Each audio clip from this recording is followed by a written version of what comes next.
सीधी बात है। काम वान कोई मतलब को नहीं है, जाति धर्म पर बात करेगा, बोल फलाणो फलाणो तू फलाणो धर्म कर, मैं थारा धर्म सागा पैसा नहीं, ये काम नहीं करते साहब।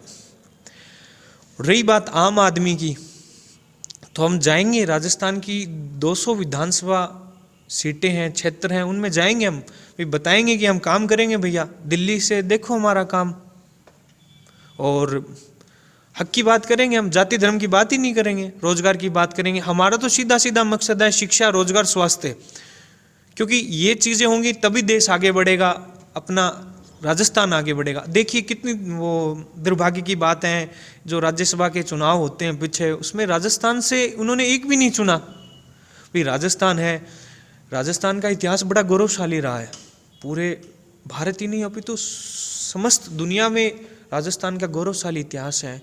यहाँ पे महान शिक्षाविद हुए हैं, प्राणविद हुए हैं।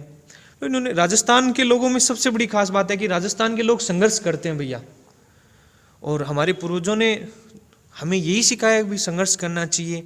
तो इन्होंने ये जो है राज्यसभा से एक भी राजस्थान का एक उचित नागरिक इनको नहीं लगा कि वे उनको भेजें जो राजस्थान की बात करें। जो बाहर से आए हुए लोग वो क्या राजस्थान की बात करेंगे, उनसे अपने क्षेत्र की बात नहीं होती, वो राजस्थान की बात करेंगे। तो मेरा तो सभी जो देख रहे हैं, जो मेरे साथी हैं, उनसे यही अपील है, यही अनुरोध है, भैया आँख की दुकान अपने बंद करो। सीधी सी बात है सर, पहले हम इनको वोट दे के चुनते हैं, फिर अपने काम के लिए जाते हैं तो साहब कहना पड़ता है, हमारा ही वोट में ही साहब गंवा। नहीं साहब, ये साहब वाला सिस्टम बंद करना है।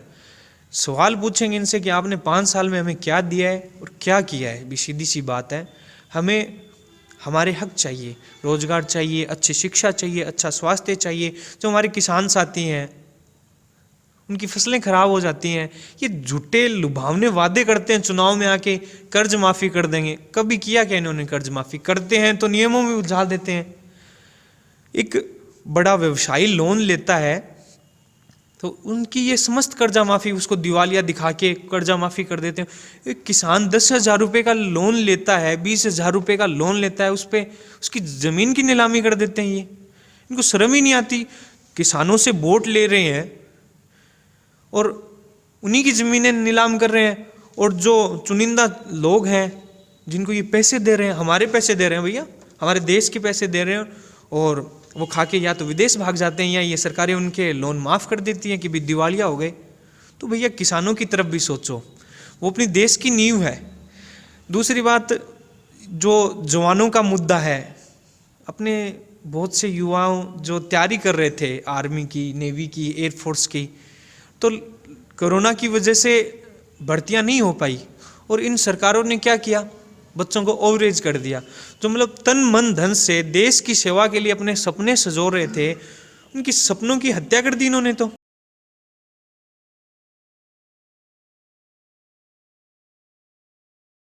नमस्कार, जय हिंद, जय भारत। आज हम देश की जर्नी को लिए चलते हैं। हमारे राजकीय महाविद्यालय तारानगर के पूर्व अध्यक्ष रहे श्री शंकरलाल शर्मा से आपको रूबरू करवाते हैं, जो हमेशा से छात्र हितैषी हैं। नमस्कार सर। नमस्कार सर। सबसे पहले आपको धन्यवाद, आपने मुझे इस लायक समझा, और आपके चैनल पे सुन रहे तमाम साथियों को और तारानगर के समस्त विधानसभा निवासियों को मेरा नमस्कार, प्रणाम। आपकी शिक्षा और आपके नाम से लोग बहुत ज़्यादा आपको पहचानते हैं। शंकर का नाम जब भी आता है तब छात्रों के प्रति एक ऐसी भावनाएं हो जाती है, इसका क्या कारण है? देखो, सबसे पहले तो मेरे जो समस्त भाई बहन हैं, छात्र छात्राएं हैं, उनको धन्यवाद कि वो मुझे इस लायक समझते हैं। दूसरा ये है कि मैं जो भी हूँ वो उनकी वजह से हूँ, क्योंकि आज आप मेरा जो ये इंटरव्यू ले रहे हो, अपनी बातचीत हो रही है, जो अपना कम्युनिकेशन है, नाम पहचान है, ये मुझे माँ जालपा देवी राजकीय महाविद्यालय के समस्त छात्र छात्राओं ने मुझे ये पहचान दी है। और जिस दिन से मैं महाविद्यालय में प्रवेश हुआ, उसी दिन से मैंने ये ध्येय बना लिया कि यहाँ पे जो तमाम छात्र छात्राएं पढ़ते हैं वो अपने भाई बहन हैं। और उसके बाद मैं छात्र संघ अध्यक्ष बना। उसके बाद भी मैंने वही भावना रखी कि छात्र छात्राओं ने मुझे चुना है। आप छात्र राजनीतिक में कब से सक्रिय रहे? मैं काफ़ी समय से छात्र राजनीति में सक्रिय हूँ, लगभग 7 साल से ज़्यादा हो गए। 2019 में मैं छात्र संघ अध्यक्ष बना था और उसके बाद अभी तक भी मैं मेरे जीवन का नित्य जीवन के 2 घंटे मैं छात्र राजनीति को देता हूँ, क्योंकि मेरा जुड़ाव है उनसे। क्योंकि आज भी मेरे महाविद्यालय के बच्चे ये चाहते हैं कि हमारे भैया कॉलेज आएँ और हम उनसे रूबरू हों। आपका जो चुनाव था, आप कौन सी पार्टी से, जो आपकी जो पार्टी होती है, कौन से जो पार्टी से चुनाव लड़ा? मैंने छात्र संगठन SFI student federation of India से छात्र संघ अध्यक्ष का चुनाव लड़ा था। आपने जब चुनाव लड़ा तो आप पे कुछ आरोप लगे थे और आपके जो खिलाफ है वो हाई कोर्ट में भी रिट भी डाली गई थी, इसको लेकर आप क्या कहेंगे? लिंग दे कमेटी है जो छात्र संघ चुनाव कराती है, उनके अकॉर्डिंग 2016 की फरवरी की बात है, महाविद्यालय में बड़ा आंदोलन चल रहा था, प्रदर्शन चल रहा था। तो बच्चों की आवाज़, जो छात्र छात्राएं थे, उनके हित के लिए, उनकी जो उचित मांगे थे उनके लिए हमारा प्रदर्शन चल रहा था। उसी दौरान मेरा महाविद्यालय से निष्कासन हुआ 7 दिनों के लिए। तो उसके चलते लिंग दे कमेटी का नियम है कि जिस पे महाविद्यालय ने कार्रवाई की हो तो वो छात्र संघ अध्यक्ष का चुनाव नहीं लड़ सकता। इसके लिए मैंने कोर्ट से सहायता मांगी, क्योंकि मैं महाविद्यालय का टॉपर भी रहा हूँ और मेरा व्यवहार बहुत अच्छा रहा है। इसलिए मैंने हाई कोर्ट से अपील की कि आप मुझे एक मौका दे मेरे व्यवहार के आधार पर, मेरे एकेडमिक प्रदर्शन के आधार पर। तो हाई कोर्ट ने मुझ पर विश्वास दिलाया और मेरे एकेडमिक रिकॉर्ड्स हैं जो पीछे के, उन्होंने हाई कोर्ट्स की एक कमेटी बनाई, महाविद्यालय को उन्होंने सौंपी कि बच्चे का एकेडमिक रिकॉर्ड दो। एकेडमिक रिकॉर्ड मतलब इसका मतलब पढ़ाई में ये बच्चा कैसा है। तो महाविद्यालय से यही गई कि बच्चा हर बार हमारे महाविद्यालय को टॉप करता है। तो इस आधार पर माननीय हाई कोर्ट ने मुझे चुनाव लड़ने की परमिशन दी और उसके आधार पर बच्चों ने मुझे प्रेम दिखाया, मेरा शौक किया और मैंने आज तक के राजकीय महाविद्यालय के छात्र जीवन में सबसे बड़ी जीत मेरी थी। जो चुनाव था उस चुनाव में आप कितने वोटों से विजयी हुए? मैं 279 वोटों से मैं विजयी रहा था। और आपका कार्यकाल कैसा रहा? देखो, अपने मुंह से तारीफ नहीं करनी चाहिए। मैं आपसे कहूँगा कि आप कभी हमारे महाविद्यालय में जाइए। और जिस वक्त मैं अध्यक्ष बना वो बच्चे लगभग पास आउट हो चुके हैं। उसके बाद 3 साल कोरोना काल की वजह से इलेक्शन नहीं हुए। मेरे होने के बाद 3 साल का पीरियड ऐसा था जिसमें इलेक्शन नहीं हुए, इसलिए बच्चों ने मुझे ही स्वीकार किया कि भैया आप हमारे बीच रहो, आप हमारे बड़े भाई हो, हमारी मदद करो, हमारा शौक करो। तो मेरा तो आपसे यही है कि आप जाके बच्चों से पूछो। आपने अध्यक्ष रहते हुए महाविद्यालय में शिक्षा के क्षेत्र में ऐसे कौन कौन से काम करवाए? सबसे पहले तो बहुत सी समस्याएं थी महाविद्यालय में। जो मेरे से पहले अध्यक्ष रहे उन्होंने भी अच्छा शौक किया, लेकिन हमारे क्या है कि तारानगर जैसे तमाम तहसीलें हैं, उनके महाविद्यालयों का सरकार की तरफ से इतना प्रोत्साहन नहीं मिलता। कभी स्टाफ की कमी रहती है, कभी लाइब्रेरी है उसमें पुस्तकों की कमी रहती है, और बच्चों का आने जाने का टाइम का सूटेबल भी रहता है। मतलब बहुत सी समस्याएं आती है बच्चों को। तो मेरे से पहले भी जो अध्यक्ष है उन्होंने भी काफ़ी बच्चों की मदद की है, और मैंने अध्यक्ष रहते हुए लगभग 50 से ज़्यादा लड़के लड़कियों को महाविद्यालय की तरफ से नेशनल खिलवाया है, स्टेट लेवल पे खिलवाया है। और एनसीसी की यूनिट बढ़ाने में भी हमारा अच्छा शौक रहा। उसके अलावा हमारा जो महाविद्यालय है वो हर साल विश्वविद्यालय में साइंस फैकल्टी में टॉप रहता है। तो हम बच्चों के लिए नोट्स वगैरह है और उनको गाइड करना, और जो भी उनकी उचित मांगे हैं जैसे स्कॉलरशिप के लिए है, क्लासों के लिए है, तो उस पे हमने समय समय पे काम किया है और उसी पे बच्चों ने, जो छात्र छात्राएं हैं, उन्होंने मुझ पे विश्वास जताया और मुझे इतने अधिक वोटों से जिताया। मतलब इतना अधिक अपार प्रेम मैं अच्छा, खुद एक को बात बहुत तो है भाग्यशाली कि यहाँ शिक्षा की जो दृष्टि से हमारे महाविद्यालय की जो मेरिट है वो हाई रहती है, और जो न्यूनतम मार्क्स के जो बच्चे होते हैं उनको फिर एडमिशन नहीं होता, तो उसके लिए सीट बढ़ाने के लिए कभी आपने प्रयास किया?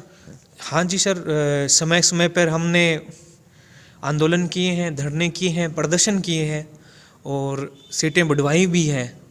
हमारे कुछ जो मेरे साथ थे उन्होंने आमरण अनशन भी किया है 9 दिनों तक, और मैं भी धरने प्रदर्शन पर बैठा हूँ। जो महाविद्यालय से निष्कासन हुआ था वो महाविद्यालय की मांगों के लेके ही हुआ था।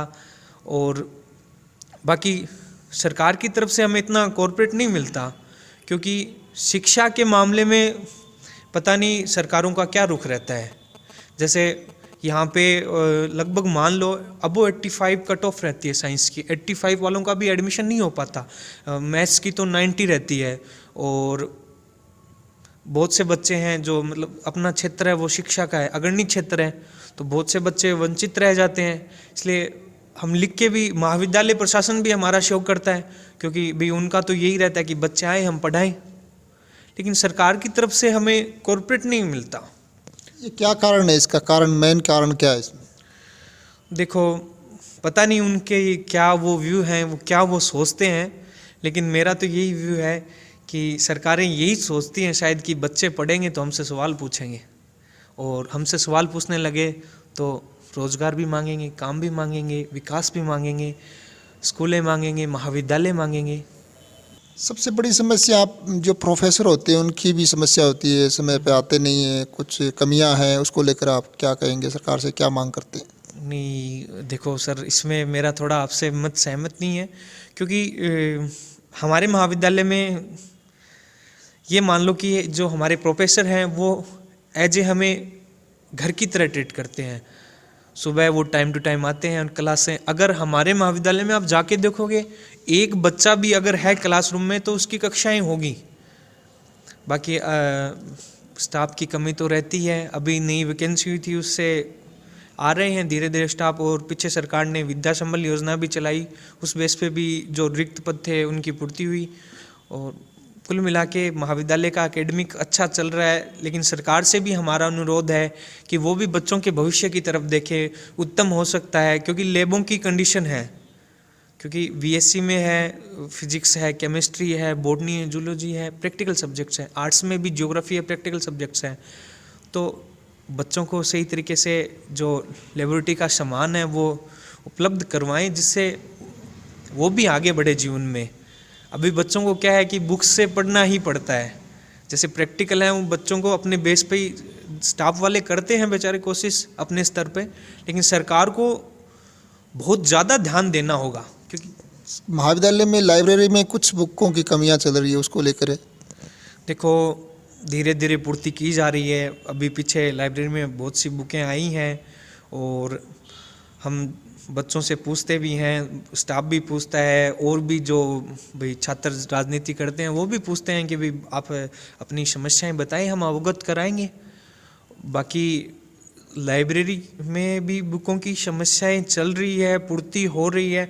उसके अलावा जो क्लासरूम है उनकी बहुत ज़्यादा ही समस्याएं हैं। जैसे पीछे का बीएससी ब्लॉक है वो एज ए खंडर हो चुका है, मतलब बारिश के मौसम में किसी दुर्घटना होने की आशंका है, और बच्चों के लिए क्लासरूम की कमी पड़ रही है। वो सरकार को ध्यान देना चाहिए उस चीज़ पे, और हमारा अनुरोध भी रहेगा। और अगर सरकार हमारा अनुरोध नहीं मानती है तो हम आंदोलन करेंगे, प्रदर्शन करेंगे, हमारे अधिकारों के लिए लड़ेंगे, क्योंकि हमें अधिकार है इन चीज़ों पे। आज हम आवाज़ नहीं उठाएंगे, अगर हम चुप रहेंगे तो हमारी आने वाली पीढ़ी हमें गाली निकालेंगी। भी कल को हमारे छोटे भाई बहन और भी आएंगे महाविद्यालय में, वो भी सोचेंगे कि जो हमसे पहले पढ़ के गए उन्होंने हमारे लिए क्या छोड़ा यहाँ पे। तो इसलिए मेरा सभी से अनुरोध है कि हमें लड़ना चाहिए अपने अधिकारों के लिए। अच्छा, हाल ही के दिनों में आपने एसएफआई को त्यागपत्र दे दिया है और आपने आम आदमी पार्टी ज्वाइन की है, क्या कारण रहा आपने इसमें? देखिए सर, एसएफआई एक छात्र संगठन है। एसएफआई का एक संविधान है, कॉन्स्टिट्यूशन है, उसमें कहा गया है कि एसएफआई एक छात्र संगठन है। अगर आप अपना छात्र जीवन एसएफआई में दे रहे हो, एसएफआई के लिए आप काम कर रहे हो, और अगर आप ऊंची राजनीति करना चाहते हो तो आप स्वतंत्र हो। एसएफआई का संविधान बाकायदा ये कहता है कि भी हम आप को बाध्य नहीं करते कि आप किसी भी पार्टी के लिए काम करो, क्योंकि एसएफआई एक छात्र संगठन है और मुझे गर्व भी है कि मैंने एसएफआई छात्र संगठन में काम किया है, मुझे नाम दिया है, पहचान दिया है और अच्छा अनुभव भी मिला है संघर्ष का। आपने आम आदमी पार्टी ज्वाइन की अभी हाल ही में, तो क्या कारण रहा? देखिए, मैंने छात्र संगठन एसएफआई में काम किया है और एसएफआई का एक स्लोगन है शिक्षा संघर्ष। तो आज के टाइम में कोई भी सरकारें हैं वो शिक्षा पे ध्यान नहीं दे रही हैं। जैसे देख लीजिएगा, पीएचडी की है, कितनी सीटें कम कर दी हैं, और भी एकेडमिक सीटें कम कर रहे हैं धीरे धीरे। तो सरकारी शिक्षा पे ध्यान नहीं दे रहे। तो माननीय दिल्ली के मुख्यमंत्री अरविंद जी केजरीवाल, तो मैं ही नहीं पूरी दुनिया स्वीकार कर रही है कि उन्होंने शिक्षा के क्षेत्र में अच्छा काम किया है। अब दिल्ली की स्कूलों को जाके देखो, वहाँ की एजुकेशन देखो, धीरे धीरे जैसे अभी इंडिया की टॉप स्कूलों में दिल्ली की स्कूलें हैं। तो एजुकेशन बेस पे, क्योंकि हम तो भी छात्र राजनीति से निकले हैं, तो स्वाभाविक सी बात है जो शिक्षा पे बात करेगा, जो स्वास्थ्य पे बात करेगा, रोजगार पे बात करेगा, हम तो उसी का साथ देंगे। और हमने सभी का गहन अध्ययन किया, लेकिन ये शिक्षा पे ज़्यादा बात ही नहीं करते हैं। तो इसीलिए मेरा जुड़ाव हुआ उनकी तरफ, इसीलिए मैंने आम आदमी पार्टी ज्वाइन की है कि अपन को जो एक सुंदर स्वस्थ राजनीति करनी है वो अपनी राजनीतिक शिक्षा पे हो। हम पढ़ेंगे, रोजगार के लिए हो, एक अच्छी स्वास्थ्य सुविधाएं हो, और लोगों के लिए पास रहने के लिए घर हो, आवास हो, और जो दैनिक जीवन में मूलभूत सुविधाएं हैं वो हो। और बाकी देखो, आप दिल्ली का काम जाके बहुत उत्तम काम कर रहे हैं वो, और हमें आशा है कि वो धीरे संपूर्ण भारत में अपना हिंदुस्तान है उसमें अपना जो शिक्षा की, जो स्वास्थ्य की, जो रोजगार की, जो मूलभूत आवश्यकताओं की बात करते हैं वो संपूर्ण देश में अपने हिंदुस्तान में लागू करेंगे वो, और इसीलिए हम उनके साथ जुड़े हैं, हम उनका शौक करें। शंकर नारायण जी, अब हम बात करते हैं राजनीतिक जीवन के बारे में। आपने आम आदमी पार्टी ज्वाइन की है, तो आम आदमी पार्टी ज्वाइन करने का मूल कारण क्या आपका? आप आगे क्या करना चाहते हैं? देखिए, अगर आम आदमी पार्टी मुझ पे भरोसा जताती है तो मैं उनकी उम्मीदों पे खरा उतरूँगा, और मैं अभी आम आदमी पार्टी से अपनी दावेदारी भी कर रहा हूँ। अगर वो विश्वास दिलवाते हैं या फिर वो किसी के लिए भी बोलेंगे कि हम इस पे विश्वास कर रहे हैं, हम उसके साथ तन मन धन से शौक करेंगे। अगर मुझ पे विश्वास जताती है आम आदमी पार्टी तो हम उनकी उम्मीदों पे खरे उतरेंगे। अगर आम आदमी पार्टी आपको विश्वास जताती है, आपको टिकट देती है, तो आपका विजन क्या रहेगा? देखिए, मेरा एक सीधा सा है कि अपने लोकतंत्र है, लेकिन सही मायने में देखें तो इन राजनेताओं ने लोकतंत्र को एक राजाशाही सिस्टम तैयार कर रखा है। पहले ये लड़ते हैं चुनाव, फिर इनके बच्चे लड़ते हैं चुनाव, अपने सामने भी हैं बहुत से जो सांसद हैं, विधायक हैं, पहले वो रहते हैं, फिर उनके बच्चे। तो भैया सीधी सी बात है, हम भी किसी के बच्चे हैं। हमारे जो माता पिताओं ने, हमारे बुजुर्गों ने, हमारे विधानसभाओं के, जो हमारे देश के समस्त नागरिक मतदान कर रहे हैं, तो उनकी भी एक इच्छा होती है कि हमारा बेटा भी आगे बढ़े। तो भाई सीधी सी बात है, हम भी किसी के बेटे हैं। और ये जो इन्होंने राजाशाही सिस्टम तैयार किया है उसको हम ख़त्म करेंगे और वापस लोकतंत्र की स्थापना करेंगे। जो बेरोजगारों को लेके उनके हक की लड़ाई है, रोजगार की लड़ाई है, शिक्षा की लड़ाई है, स्वास्थ्य की लड़ाई है, जो गरीब है, शोषित तबका है, उनके अधिकारों के लिए है, उनके जीवन स्तर को ऊंचा उठाने के लिए जो तमाम मूलभूत सुविधाएं हैं। अगर आम आदमी पार्टी अगर आप पे विश्वास जताती है तो आपका मुख्य मुद्दा क्या रहेगा इस विधानसभा क्षेत्र के लिए? देखिए, अपनी जो ये क्षेत्र है, शिक्षा का क्षेत्र है और सिंचाई की भी एक यहाँ पे समस्याएं हैं, कुछ क्षेत्र में सिंचाई की समस्याएं आ रही हैं, और किसान हैं उनके अधिकारों के लेकर भी समस्याएं आ रही हैं समय समय पे। जैसे कभी अतिवृष्टि हो जाती है, कभी अकाल पड़ जाता है, तो किसानों को लेकर भी हम काम करेंगे। जैसे गुजरात में माननीय अरविंद जी केजरीवाल ने अभी घोषणा की है कि हम 2 लाख रुपए तक का कर्ज माफ़ी करेंगे, तो हम भी इस चीज़ पे काम करेंगे। उसके अलावा शिक्षा कहने के मतलब में फ्री है, लेकिन सही मायने में देखें तो आज भी बहुत से बच्चे हैं जो अच्छी शिक्षा नहीं ले पाते। पढ़ाई में अच्छे हैं वो, लेकिन घर की, परिवार की आर्थिक स्थिति की वजह से वो उस चीज़ पे काम नहीं कर पाते। तो हम जो पीछे की सरकारें कह रही हैं कि हम फ्री में शिक्षा, तो उनकी वो धारणाएं हम बदल देंगे कि फ्री में शिक्षा कैसे दी जाती है। आप दिल्ली से सीखो फ्री में शिक्षा कैसे दी जाती है। इंग्लिश मीडियम स्कूल हैं, कितनी शानदार बच्चे पढ़ते हैं, फराटेदार इंग्लिश बोलते हैं। यहाँ पे तो ये काम तो अभी कांग्रेस गवर्नमेंट भी इंग्लिश मीडियम स्कूलें हैं और खोल के कर रही है, तो उसके के लिए आप क्या कहेंगे? देखिए भाई साहब, सिलेक्टेड स्कूलें ही खोल रही हैं। हमारा विजन रहेगा कि प्रत्येक गांव स्तर पर विद्यालय हो और उसमें साइंस भी हो, आर्ट्स भी हो और कॉमर्स भी हो। बच्चे जो साइंस के क्षेत्र में आगे बढ़ना चाहते हैं वो साइंस के क्षेत्र में, जो कला के क्षेत्र में, प्रशासनिक क्षेत्र में जाना चाहते हैं वो कला के क्षेत्र में, और जो व्यवसाय के क्षेत्र में जाना चाहते हैं वो व्यवसाय। देखिए कॉमर्स की स्कूलें ही नहीं है, बहुत कम स्कूलें हैं। धीरे धीरे बच्चों का रुझान, पढ़ना चाहते हैं वो, लेकिन उनको सुविधाएं नहीं मिल रही हैं। हम उस चीज़ पे काम करेंगे। उसके अलावा आप देखिए यहाँ पे चिकित्साएँ सुविधाएँ, स्वास्थ्य सुविधाएँ, तो गाँव में, ढाणियों में हॉस्पिटल वगैरह नहीं है। बड़े गाँव में जरूर इन्होंने हॉस्पिटल बना दिए, लेकिन देखो वोट आप सबके ले रहे हो। जहाँ पे एक ढाणी में 5 घर है वहाँ से भी आप वोट ले रहे हो, लेकिन आप हॉस्पिटल दे रहे हो पंचायत स्तर पे। भैया सीधी सी बात है, हम तो है ना ढाणी में क्लिनिक खुलवाएंगे, जैसे दिल्ली में मोहल्ले में हो रखा है वैसा। स्वास्थ्य क्षेत्र पे भी काम करेंगे, रोजगार पे भी काम करेंगे और शिक्षा के क्षेत्र पे भी काम करेंगे। और तारानगर क्षेत्र के समस्त विधानसभा के जो नागरिक हैं उनको किसी भी चीज़ का, किसी भी समस्या का सामना नहीं करने देंगे। उन जो समस्त क्षेत्रवासियों पे कोई भी समस्या आएगी वो पहले हम पे आएगी, हम उनके लिए हमेशा तैयार मिलेंगे। बाकी आप चुनिए, मौका दीजिए, हमारा काम देखिए, उसके बाद आप बताना। चलो गोविंद्र जी, आप राजस्थान में चुनाव लड़ रहे हैं, यहाँ की सबसे बड़ी समस्या नहीं कहेंगे, क्योंकि यहाँ पे एक 5 वर्ष बाद में शासन चेंज हो जाता है। एक संगठन कांग्रेस का जो 5 साल बाद में मुख्यमंत्री बना लेता है, शासन करता है। दूसरा बीजेपी एक बड़ी पार्टी है, वो भी हर 5वें साल यहाँ पे जो चेंज होता है। तो इसको लेकर आपकी जो पार्टी है, आम आदमी पार्टी, वो इसको कैसे टक्कर देगी? क्या विजन रहेगा आपका इसके बारे में? देखो ए बात को उत्तर मैं अपनी लोकल भाषा में देना चाहूँगा।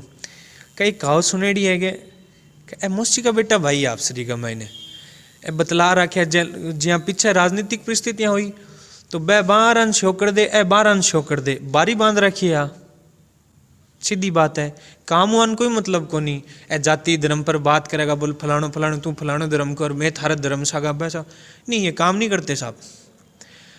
रही बात आम आदमी की, तो हम जाएंगे राजस्थान की 200 विधानसभा सीटें हैं, क्षेत्र हैं, उनमें जाएंगे हम, भी बताएंगे कि हम काम करेंगे भैया। दिल्ली से देखो हमारा काम, और हक की बात करेंगे हम, जाति धर्म की बात ही नहीं करेंगे, रोजगार की बात करेंगे। हमारा तो सीधा सीधा मकसद है शिक्षा, रोजगार, स्वास्थ्य, क्योंकि ये चीज़ें होंगी तभी देश आगे बढ़ेगा, अपना राजस्थान आगे बढ़ेगा। देखिए कितनी वो दुर्भाग्य की बात है, जो राज्यसभा के चुनाव होते हैं पीछे, उसमें राजस्थान से उन्होंने एक भी नहीं चुना। भाई राजस्थान है, राजस्थान का इतिहास बड़ा गौरवशाली रहा है, पूरे भारत ही नहीं अपितु समस्त दुनिया में राजस्थान का गौरवशाली इतिहास है। यहाँ पे महान शिक्षाविद हुए हैं, प्राणविद हुए हैं। तो इन्होंने, राजस्थान के लोगों में सबसे बड़ी खास बात है कि राजस्थान के लोग संघर्ष करते हैं भैया, और हमारे पूर्वजों ने हमें यही सिखाया भी संघर्ष करना चाहिए। तो इन्होंने ये जो है राज्यसभा से एक भी राजस्थान का एक उचित नागरिक इनको नहीं लगा कि वे उनको भेजें जो राजस्थान की बात करें। जो बाहर से आए हुए लोग वो क्या राजस्थान की बात करेंगे, उनसे अपने क्षेत्र की बात नहीं होती, वो राजस्थान की बात करेंगे। तो मेरा तो सभी जो देख रहे हैं, जो मेरे साथी हैं, उनसे यही अपील है, यही अनुरोध है, भैया आ की दुकाना अपने बंद करो। पहले तो ए आशी, बाद मांगा टाबर आशी, आपा भी कहेंगे टाबर अपने मिलके एक बढ़िया सिस्टम चुनो। जब अपने अधिकारों की बात हो, जब आप संघर्ष भी करा अपना अधिकारों के लिए, चुप तो नहीं बैठेंगे सर हम, सीधी सी बात है। आपसे हम ये पूछना चाहते हैं, आप अपने क्षेत्रवासियों के लिए, विधानसभा क्षेत्रवासियों के लिए क्या संदेश देना चाहेंगे? यही है कि आगे आगामी 2023 में विधानसभा चुनाव है। जो भी नेताएं आएंगे, सीधी सी बात है सर, पहले हम इनको वोट दे के चुनते हैं, फिर अपने काम के लिए जाते हैं तो साहब कहना पड़ता है, हमारा ही वोट में ही साहब गवा। नहीं साहब, ये साहब वाला सिस्टम बंद करना है। सवाल पूछेंगे इनसे कि आपने 5 साल में हमें क्या दिया है और क्या किया है, भी सीधी सी बात है। हमें हमारे हक चाहिए, रोजगार चाहिए, अच्छी शिक्षा चाहिए, अच्छा स्वास्थ्य चाहिए। जो हमारे किसान साथी हैं, उनकी फसलें खराब हो जाती हैं, ये झूठे लुभावने वादे करते हैं चुनाव में आके, कर्ज माफ़ी कर देंगे। कभी किया क्या इन्होंने कर्ज माफ़ी? करते हैं तो नियमों में उलझा देते हैं। एक बड़ा व्यवसायी लोन लेता है तो उनकी ये समस्त कर्जा माफ़ी उसको दिवालिया दिखा के कर्जा माफ़ी कर देते हैं। एक किसान 10,000 रुपये का लोन लेता है, 20,000 रुपये का लोन लेता है, उस पर उसकी ज़मीन की नीलामी कर देते हैं। ये इनको शर्म ही नहीं आती। किसानों से वोट ले रहे हैं और उन्हीं की ज़मीनें नीलाम कर रहे हैं, और जो चुनिंदा लोग हैं जिनको ये पैसे दे रहे हैं, हमारे पैसे दे रहे हैं भैया, हमारे देश के पैसे दे रहे हैं, और वो खा के या तो विदेश भाग जाते हैं या ये सरकारें उनके लोन माफ़ कर देती हैं कि भी दिवालिया हो गए। तो भैया किसानों की तरफ भी सोचो, वो अपनी देश की नींव है। दूसरी बात, जो जवानों का मुद्दा है, अपने बहुत से युवाओं जो तैयारी कर रहे थे आर्मी की, नेवी की, एयरफोर्स की, तो कोरोना की वजह से भर्तियां नहीं हो पाई, और इन सरकारों ने क्या किया, बच्चों को ओवरेज कर दिया। जो मतलब तन मन धन से देश की सेवा के लिए अपने सपने सजो रहे थे, उनकी सपनों की हत्या कर दी इन्होंने। तो उनको मौका देना चाहिए था। इस पे हमने प्रयास भी किया था, लेकिन ये सरकारें बहरी है, गूंगी है, इनको जगाना पड़ेगा। उसके अलावा इन्होंने अग्निवीर योजना की है, 4 साल। मतलब इनके जो बेटे हैं वो तो बड़े बड़े राजनेता बना रहे हैं, उनको तो ये रिटायरमेंट नहीं कर रहे। अब जैसे BCCI के वो जो अमित शाह के बेटे हैं, जय शाह, उनका तो कार्यकाल पूरा नहीं होता है, और 4 साल में एक जवान अपना कार्यकाल पूरा कर ले। गलत है सर। जो ये नियम है, ये जो सरकारें नियम बनाती है, ये हम आम लोगों के लिए ही क्यों नियम है? जो अरबपति हैं, पूंजीपति हैं, उनके लिए ये नियम क्यों नहीं बनाती? वो आते हैं, ज़मीनों का अधिग्रहण करते हैं, शोषण करते हैं किसानों का। और इन्होंने ना शिक्षा पे भी बहुत अटैक किया इन्होंने। जैसे स्कूलें हैं उनका निजीकरण कर रहे हैं, कॉलेजों का निजीकरण कर रहे हैं। इस मुद्दों के लेकर आप जो लोग हैं अपने देश के, अपने क्षेत्र के लोगों को क्या कहेंगे आप? मैं तो यही कहूँगा कि जागरूक बनो, सचेत बनो, सही को चुनो, जो आपके लिए आवाज़ उठाए, संघर्ष करे, आपके हितों के लिए बोले, अधिकारों के लिए बोले। आप उन्हीं को चुनो, ना कि जो आपको ये आके बोले कि मैं आपकी जाति का हूँ, मैं आपके गांव का हूँ, मैं आपके धर्म का हूँ। नहीं भैया, ये जीतने के बाद जाति को पूछते ही नहीं है, धर्म को पूछते ही नहीं है। और जो भोली भाली जनताएं होती हैं उनको लड़ा के ये चले जाते हैं। इतना ही। बाकी मेरा सभी से अनुरोध है, सही को चुनो, काम को चुनो, विकास को चुनो। और आपका ये मत आपका ही नहीं, आपकी आने वाली पीढ़ियों का भी भविष्य तय करेगा। क्योंकि मैंने पहले भी बोला था कि आने वाली पीढ़ियां हमसे सवाल करेंगी कि हमने क्या किया। अगर आज हम जाति, धर्म, जो क्षेत्र पे राजनीति कर रहे हैं उनके साथ हो गए, जो शिक्षा की बात ही नहीं कर रहे, जो स्वास्थ्य की बात ही नहीं कर रहे, तो आने वाली पीढ़ियां हमें गाली तो जरूर देंगी। इसलिए सही को चुनो सर। देश की जर्नी के साथ बात करने के लिए बहुत बहुत धन्यवाद शंकर नारायण जी। और देश की जर्नी आपको हर मुद्दे पे, हर गांव का मुद्दा, हर ढाणी का मुद्दा, शहर का मुद्दा, हर समय आपको तैयार मिलेगा। आप इस देश की जर्नी कि चैनल को सब्सक्राइब करें, लाइक करें, शेयर करें। धन्यवाद, शुक्रिया। बहुत बहुत आभार। और मेरा भी आपसे एक अनुरोध है, आप मीडिया हो, देश के चौथे स्तंभ हो, तो निष्पक्षता के साथ और समय समय पर आप भी क्षेत्र की आवाज़ों को उठाएं और हमें भी बताएं, जिससे हम उन समस्याओं पे, क्षेत्र की मांगों पर काम कर सकें।